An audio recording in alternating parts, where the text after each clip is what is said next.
Olá, né? Hoje nós temos algo um pouco diferente, né? Uma colega me pediu para fazer um bate-papo, uma entrevista sobre 19.011, programa de auditoria e alguns probleminhas que a gente costuma enxergar quando nós vamos auditar as empresas, né?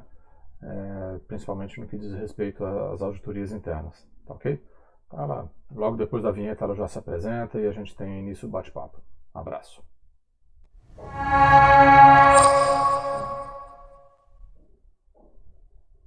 A gente está aqui batendo um papo com a nossa amiga Janine, uma colega de Salvador, né, da consultoria JS3, fazendo diferença aí no Nordeste, né, trazendo para o pessoal uma série de conhecimentos, bagagem, né, e melhorando o sistema de muita gente, né. Mas eu quero que você, Janine, por favor, se apresente, né, coloque um pouquinho até das suas experiências aí, que a gente estava conversando um pouco antes, achei bem interessante, né, nos grupos que você está participando. Deixa você falar então, por favor. Olá, Henrique, boa tarde. É um prazer muito grande estar aqui no seu canal, Tá. né, conversando um pouquinho com você. Eu sou consultora, como você já falou, aqui em Salvador, região metropolitana, atendendo várias outras cidades também da Bahia.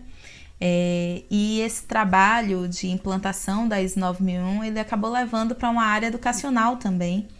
Então agora a JS3 também faz cursos de auditor interno. E é sobre essa pauta, né, de auditorias internas que eu quero conversar contigo hoje, porque você é uma pessoa já muito experiente. Então, trazer aí a realidade, né, das Cabelos auditorias brancos. para nós. Cabelo branco aqui até que não tem não, mas aqui já É verdade. denuncia, né? Mas tá jóia, né? Vamos lá, o que a gente puder contribuir no bate-papo, né? Estamos aí, né? Então, tem alguns requisitos que eles são imprescindíveis, né, para elaborar um programa de auditoria eficaz e eficiente. Hum, Quais seriam esses requisitos, assim, que você sabe que não pode faltar, não pode deixar de existir? tá. Me permita então fazer primeiro uma pequena introdução assim, no que diz respeito ao que é o programa de auditoria. Né? Porque às vezes o pessoal Perfeito. tem um pouco de dúvida, né, sobre essas palavrinhas, então vamos procurar usar a mesma terminologia que a norma utiliza para padronizar a linguagem. E quando a gente fala então de programa de auditoria, é todo o esquema montado, né, para realizar as auditorias, né, estabelecimento de frequência, metodologia, critérios para qualificação de auditores, como vamos fazer o relato do resultado das auditorias, né, tecnologias que vão ser utilizadas, ou seja, todo esse ambiente, né, se constitui então um programa de auditoria. Diferente do que às vezes a gente vê como plano de auditoria, né, que também é chamado às vezes de agenda ou itinerário, né, então é aquele que dá os horários, né, onde você vai bater um papo com cada processo, com cada gestor de processo, ou vai fazer a avaliação de algumas atividades. Né. Então, já deixando claro essa questão, outro ponto que eu acho interessante também falar da questão de eficácia e eficiência, né? Também dois termos que estão na norma. Quando a gente fala de eficácia, fazer aquilo que se propôs a fazer, atingir os resultados planejados. E eficiência tem a ver com recurso. Então, a gente gasta menos recurso para fazer as mesmas atividades. Então, quando a gente Perfeito. fala do programa, né, acho que se a gente tiver uma coisa bem estruturada, né, vai tanto garantir que a gente atinja bem os resultados programados, como que a gente também economize recursos, né, para não ter que refazer algum trabalho, ou simplesmente usar aqueles recursos para ter um resultado melhor. Os mesmos recursos que você vai ter de gente, de infraestrutura, tudo mais, né, vai ter um resultado melhor do que se não tivesse bem organizado. Então, assim, acho que um primeiro ponto muito importante talvez seja trabalhar esse esquema de auditoria, ou seja, quem vai coordenar o programa de auditorias, enxergar essa atividade como se fosse uma empresa dentro da empresa. Ou, olha, a gente é uma empresa de consultoria, por exemplo, olha, me contrataram para fazer auditoria numa empresa e eu vou lá com toda a seriedade e profissionalismo de um consultor para fazer a auditoria interna. Por que não também do auditor interno, do coordenador do esquema de auditoria? Então ele vai enxergar todo esse esquema que ele está montando para fazer auditoria como se fosse um negócio à parte. Então enxergando bem quem é o seu cliente, né, normalmente a alta direção, que procura ali ter resultados, enxergar como é que está o sistema, né, em relação tanto à questão de conformidade como em relação a trabalhar, o sistema trabalhar bem para atingir os resultados do negócio. Também definir claramente, né, qual é o objetivo da auditoria. né? Normalmente na auditoria interna a gente coloca ali tanto atingir ou cumprir com o requisito de norma, né? Já que tanto a gente está aqui no ambiente de ISO 9001, ISO 14001 e ATF 16949, 45000 também. Então, assim, essas normas de sistema de gestão, elas são montadas, né, para poder fazer com que aquele sistema dê um bom resultado para a organização, né? E a auditoria tem que contribuir com isso, né? Enxergar as necessidades da alta direção, ou seja, do cliente da auditoria, né, para poder orientar toda a equipe a atingir aqueles resultados. Definir claramente o escopo, por exemplo, né? Então, você pode ter, por exemplo, 2, 3 auditorias no ano, e cada auditoria vai analisar uma parte do sistema que foi implementado, né? Perfeito. Ou vai auditar todo o sistema, né, por exemplo. Então, definir claramente cliente, escopo, os critérios, né, que são as normas que a gente vai ter que seguir, de repente requisitos de cliente, requisitos da própria organização, isso tem que estar bem definido. Também analisar as limitações que pode ter em relação ao fazer a auditoria, né, deslocamentos que vão ter que ser feitos, limitações de recursos, né, de financeiros que a empresa tem para poder fazer viagens, de repente por conta dessas limitações, talvez a gente tenha que fazer uma auditoria remota ou parte da auditoria que seja remota. Então, acho que são os pontos aí mais importantes no que diz respeito a trabalhar de uma maneira mais profissional a auditoria. Outro ponto importante é a questão de analisar os riscos das atividades, né? Tanto da organização que vai ser auditada, né? Questão de desempenho que ela tem, o público que ela atende, né? Os clientes, se tem alguns aspectos legais ou não que a gente tem que observar, se tem também limitações em relação ao horário, agora a questão de pandemia, né? Questão de infraestrutura. Verdade, muita coisa mudou. Agora, nesse momento, né, se a gente não levar isso em consideração, quase que certamente a auditoria ela pode ter um sério problema, né, porque você tenta fazer uma auditoria, faz uma programação e não consegue cumprir, né, pura e simplesmente dessa forma, né. Eventualmente você tem situações de empresas que são muito grandes, que têm atividades em outras localidades, né, às vezes é um depósito, o pessoal de vendas que trabalha em um outro escritório separado, então essa empresa é muito grande, tem a parte de projeto que é feita por uma matriz, que às vezes não está nem no país, né? Então são complicações que, se a gente não prestar atenção na hora de montar todo o esquema de auditoria, a gente pode ter um sério problema. E talvez por último ali, a gente tem há pouco tempo agora, já entrou em vigor a LGPD, né? A Lei de Diretrizes de Proteção de Dados, né? Mas mesmo antes disso, né, já tinha uma necessidade que a auditoria tenha um aspecto de confidencialidade, né, para assegurar que aquelas informações, ou seja, o auditado ele se sinta à vontade para poder abrir as portas, né, para todas as informações que são necessárias. E o auditor ter o cuidado de zelar por essa confiança que foi dada a ele, né, e isso não é só na questão de distribuição de relatório, né, para quem que vai essa documentação, mas também o que você vai colocar no relatório, imaginando que eventualmente ele possa ser desviado, né? Então, sim, esse cuidado a gente tem que tomar também, né? Acho que Perfeito. E também tem um requisito, na verdade, na 19.011, né? Uhum. Que ele fala com relação a analisar criticamente o programa de auditoria. Isso, às vezes, dá uma confusão na cabeça das pessoas. Se eu preciso ter um documento para registrar que eu fiz uma análise, por exemplo, crítica do meu programa de auditorias, é necessário ter um documento formal descrevendo isso? Tá. Bem, então primeiro não, né? Não é necessário. Ou melhor, vamos dizer assim, não é obrigatório, né? Necessário, eu acho que seria até interessante. Um dos esquemas que a 19.011 trata é que a gente trate o esquema, o programa de auditoria dentro de uma metodologia de PDCA. Então, você planeja todas as atividades, né, como é que você vai executar isso, realiza as auditorias, né, por exemplo, naquele ano você tem uma série de auditorias para serem realizadas, e depois você vai parar para analisar se esse primeiro ano de auditorias, né, conforme aquele modelo que você montou, teve bons resultados ou não. né, se esses auditores tiveram dificuldade para entender a metodologia, se os auditados se sentiram confortáveis de como foi feita a auditoria, a programação que foi feita. Então, essa análise, o coordenador do programa de auditorias deveria fazer.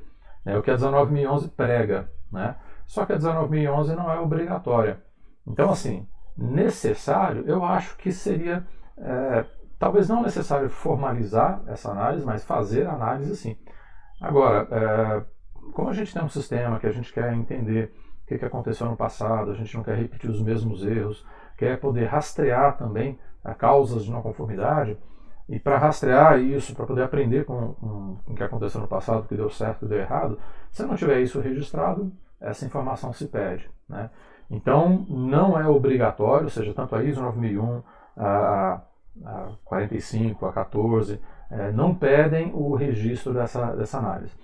Na IATF, tem algo um pouco diferente, né? A IATF 16949, que é a norma automotiva, ela pede para que a alta direção faça uma avaliação da eficácia do programa de auditorias internas. Então, ali sim você tem que registrar essa análise crítica da direção, tem que ser registrado. Então, para a IATF tem essa obrigatoriedade, para as outras normas, né, de sistema de gestão, não. E a 19.011 tem uma série de questões interessantes, mas ela não é obrigatória. Então, a empresa não teria que seguir a 19.011, mas eu acho extremamente interessante que siga, né? São boas práticas ali para fazer auditorias, né? Perfeito. E nesses anos todos que você tem aí de experiência, quais são os erros mais comuns que quando você vai numa empresa fazer uma auditoria, né, de terceira parte, qual é o erro mais comum que você vê nos programas de auditoria? Tem alguns, né? Quando a gente pensa no programa como um todo, lembrando que a ISO 9001, a 14, a 45 e até a IATF, ela fala de ter um programa de auditoria, mas não diz exatamente como, né? Que tem que seguir o PDCA, que você tem que chegar aquilo como um processo e trabalhar, né? O exemplo lá da metodologia tartaruga, né? Não tem essa obrigatoriedade. Mas a gente vê que o programa em si, muitas vezes, não é bem montado nesse esquema que eu tinha comentado antes, né? Com um certo profissionalismo, né? Que seria interessante. Então, temos frequentemente não conformidades quando você, por exemplo, tem uma situação especial na organização, por exemplo, uma reclamação de cliente mais importante, ou uma autuação de um órgão governamental, ou um acidente, né? Então, tentando pegar aí essas normas diferentes, né? No caso da IATF, você pode ter também um embate controlado. Então, situações mais pontuais na organização que tragam um grande impacto. Por exemplo, isso deveria ser considerado no programa de auditoria e falar, peraí, eu tenho que de repente aumentar a frequência da auditoria, fazer uma auditoria extra, fazer uma auditoria em alguns processos específicos, algumas atividades, tenho que colocar um auditor diferenciado para auditar aquele processo, ou seja, o programa como um todo, ele não pode ser algo mecânico, né? Que você estabelece lá um cronograma para ser feito anualmente e todo ano repete aquele cronograma, né, de uma forma mecânica. Não pode. Isso é um grande erro, né, dentro dessa concepção mais abrangente do programa de auditoria. E aí, quando o auditor da certificadora, por exemplo, né, ele consegue identificar uma situação específica que mostra que seria necessário fazer uma reprogramação da auditoria, né, aí sim ele tem uma oportunidade de apontar como não conformidade. Na maioria das vezes o auditor vai ficar assim, poxa, olha, o programa está lá sempre repetindo aquela frequência e tudo mais, mas não tem nada que tenha acontecido no sistema de diferente para obrigatoriamente a pessoa ter mudado o esquema de auditoria, né? É diferente de agora que a gente está vivendo, né? A gente está falando agora em outubro de 2020, né? Esse vídeo vai ficar aí para muito tempo, mas 2020 é um ano atípico, né? Com pandemia de Covid e tudo. Cara, e se o coordenador do esquema de auditoria não olhou para essa mudança de contexto que teve na organização, né, o contexto externo e interno, né, o ambiente externo e interno tiveram mudanças significativas. Então exige da organização, do sistema de gestão, uma revisão do seu contexto, eventualmente alteração, mudanças, né, O planejamento, mesmo que seja meio que a toque de caixa, fazer um planejamento rápido dessas mudanças que estão acontecendo no sistema, mudança de turno, mudança de postura de pessoal, metodologia de segurança, né, para visitantes, para os funcionários. E a auditoria interna tem que olhar para toda essa mudança, né, e identificar onde seria necessário fazer uma auditoria extraordinária, por exemplo. Não pode ficar esperando, estou programando fazer auditoria para dezembro, então deixa que em dezembro eu faça essa auditoria. Não. Né? Aí você está enxergando a auditoria como aquele mal necessário. Né? Ela tem que fazer porque senão vem um auditor lá da certificadora e vai me cobrar um plano uma realização de auditoria, eu não fiz. Então fazer só para cumprir tabela é um grande erro. Né? Então tenho que usar isso como uma ferramenta de gestão. E seria extremamente interessante que a alta direção que demandasse esse pedido, né, demandasse essa auditoria, né, uma auditoria extra. E o coordenador também, né, ele tem que olhar, bater um papo com a direção e falar, olha, a gente passou agora por uma grande alteração, mudança de pessoas, né, de repente, né, muitas empresas infelizmente demitiram muitas pessoas, né, desativaram algumas atividades, terceirizaram outras, né. Cara, a gente tem que fazer uma análise de se isso está cumprindo o que a empresa está determinando que seja feito e se está trazendo os resultados que a empresa pediu. Né? Então, falando de programa, acho que esse é o principal problema. E das auditorias em si, né, a gente vê, uma das coisas que eu comentei agora também rapidamente é isso. Frequentemente a gente pega relatórios de auditoria que fica muito claro uma análise de conformidade, exclusivamente. Né? Então, assim, olha, o cara crachá, né? Tem lá o procedimento, pede isso, o cara fez, ou não fez, tal, mas dificilmente a gente vê críticas em relação ao desempenho do sistema como um todo, né? Se aquelas atividades estão bem programadas, se elas estão cumprindo com o seu papel.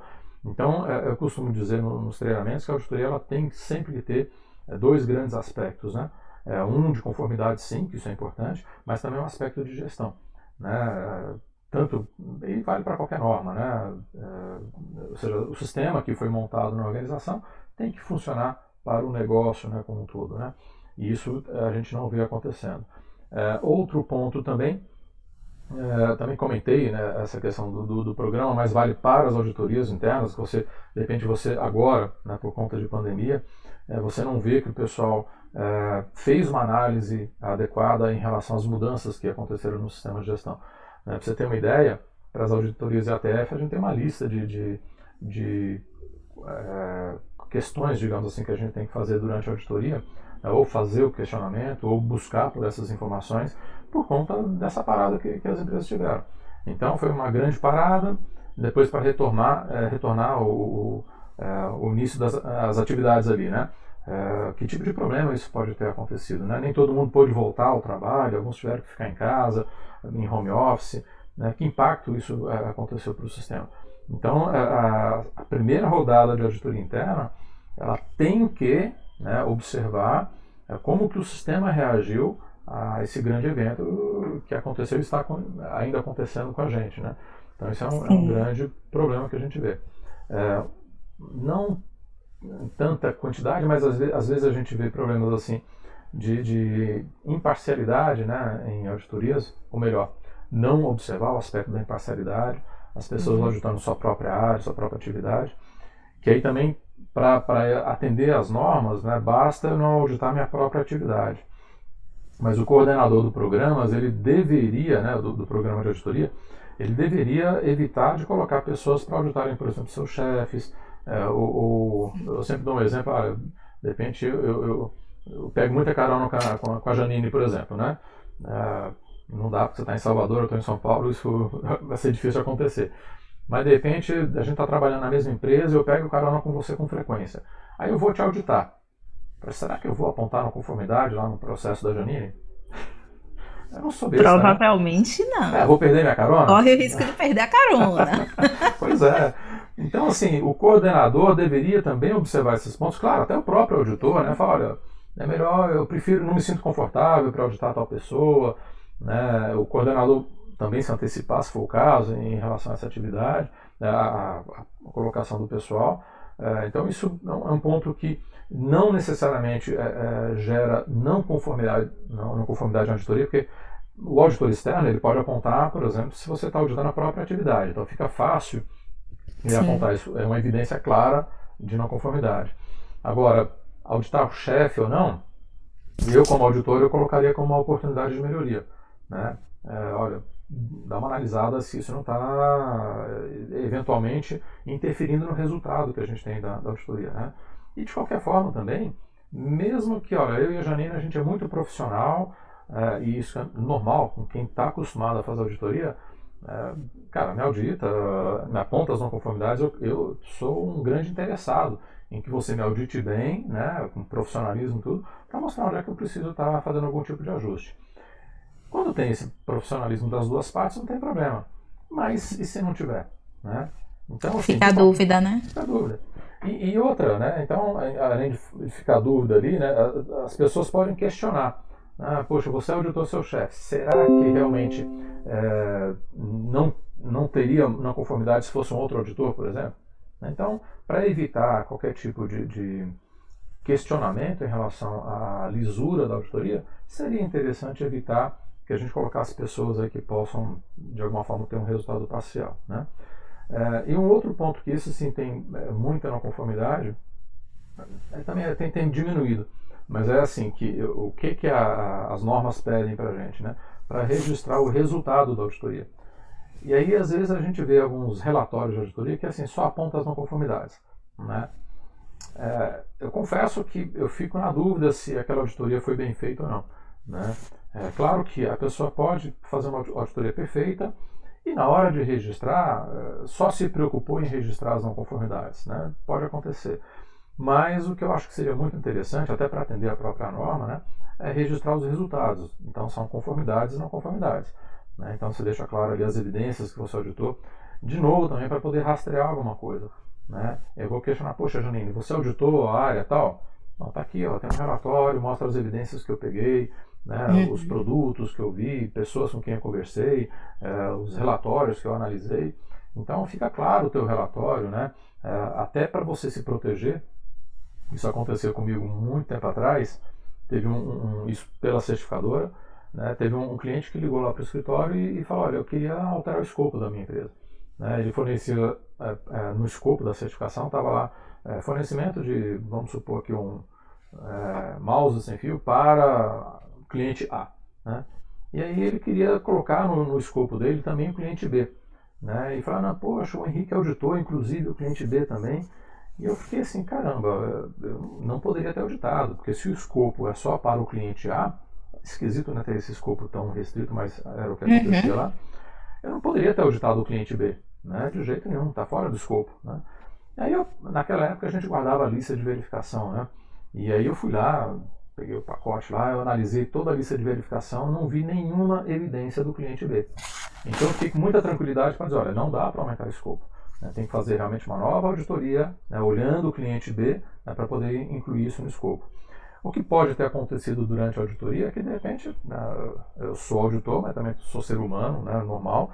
Então você está ali na fábrica vendo, focando a produção do item para o cliente A, mas de repente te traz uma curiosidade para saber como é que está sendo aquele outro produto ali que é do cliente B.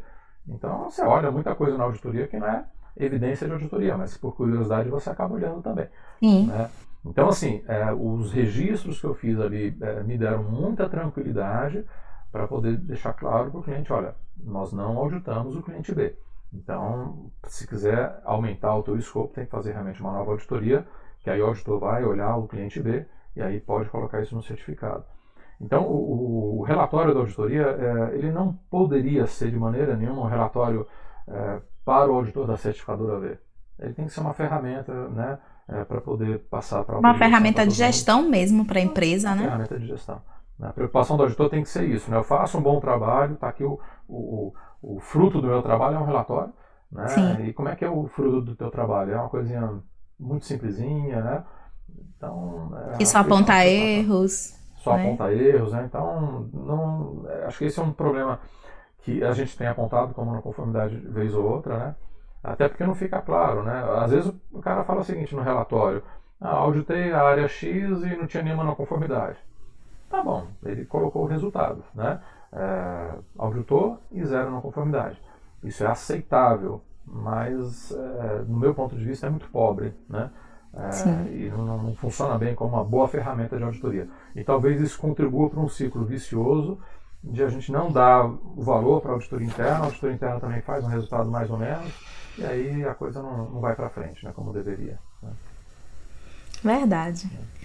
Então foi ótimo conversar com você sobre programas de auditorias. Realmente você tem muita bagagem, traz muitas experiências, isso é muito bom, né?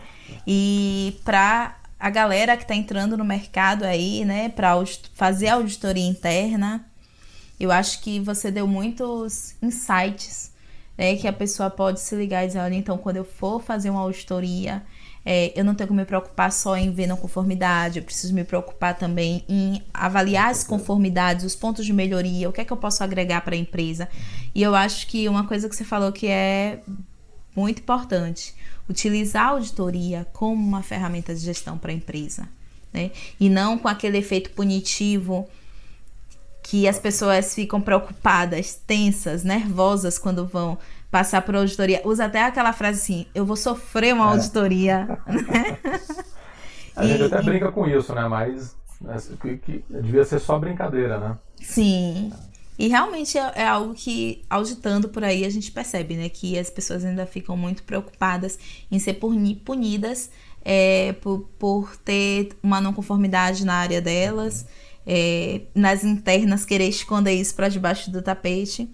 Mas a gente sabe que quando a gente esconde na auditoria interna, na externa ela aparece e aí é pior, né? Porque aí demonstra que a gente não identificou, né? Enquanto auditoria interna. Então eu sempre digo por onde eu passo que as auditorias internas, elas sim são a foto do momento, né? Pode ser que ali eu pegue uma amostragem que lá na frente, numa auditoria externa, estava conforme para mim, mas na externa vai estar não conforme, isso pode acontecer. É uma outra amostragem também. Porque é uma outra amostragem, é um outro momento. Exato. Mas eu acho que o muito importante também é a gente ter esse olhar, né, de gestão, ter esse olhar de melhoria, de agregar para a empresa. E sempre desmistificando essa coisa, né, de que precisa ficar preocupado, precisa ficar tenso. Até porque quando as pessoas são auditadas num ambiente agradável, né, num ambiente onde o auditor deixa elas à vontade, acaba que as pessoas até falam mais e contribuem mais. Sim. Então eu acho que o ganho é para todo mundo quando a gente faz uma auditoria nesse sentido. Nesse aspecto até eu vejo assim, tem algumas pessoas que orientam, ó, só responda o que o auditor perguntar, né? Para os meus clientes eu até vou um pouco contra isso, né? Eu quero usar a auditoria da certificadora também, né, para poder analisar como é que está o sistema e melhorar o sistema. Porque mesmo com a certificadora, assim, você falou assim, é melhor pegar na auditoria interna do que na externa. Claro, né, quanto antes a gente identificar um problema, uma situação de não conformidade, melhor. Com a certificadora você tem um prazo lá mais restrito para poder trabalhar. Mas mesmo assim, quando é uma situação de não conformidade que a certificadora identifica, é muito melhor do que o cliente, né? O mercado, de modo geral, é um órgão regulamentador, né? Está identificando esse problema. Então é melhor, ainda assim, a gente pode considerar isso como ainda uma coisa meio amistosa, né? Porque eu estou pagando para uma certificadora, quero que ela faça uma boa auditoria, né? E vai me mostrar onde é que eu estou precisando melhorar ou não, né? Então, assim, acho que a gente tem bastante motivo aí para poder encarar a auditoria, mesmo a auditoria externa, né, como uma boa ferramenta para a melhoria do nosso sistema de gestão. Né? Acho que não tem que ter medo, não. Né? Tá jóia, Henrique. Muito obrigada por esse bate-papo. Foi super leve. E é uma troca de ideias mesmo, né, que vai ficar aí disponível para outras pessoas também acessarem e contribuírem também na melhoria desses outros auditores, né? Acho que quando a gente pega a visão de outras pessoas sobre uma determinada área, a gente sempre tira alguma coisinha muito positiva. Com certeza. E foi excelente. Obrigada. Eu que agradeço a oportunidade. De repente a gente faz outros aí também. Né? Perfeito, vamos sim. Ok. Grande abraço, então. Né? E até uma próxima. Né? Até a próxima. Tchau, tchau. Tchau, tchau.